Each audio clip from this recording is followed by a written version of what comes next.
అమ్మా భవానీ లోకాల నేలే ఓంకార రూపమమ్మా, తల్లి నీ మహిమల్ని చూపవమ్మా.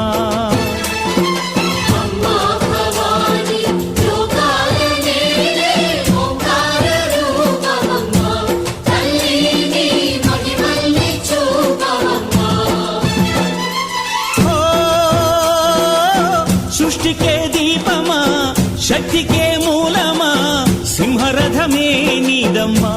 అమ్మ దుర్గమ్మ భక్తులను దీవించుమా.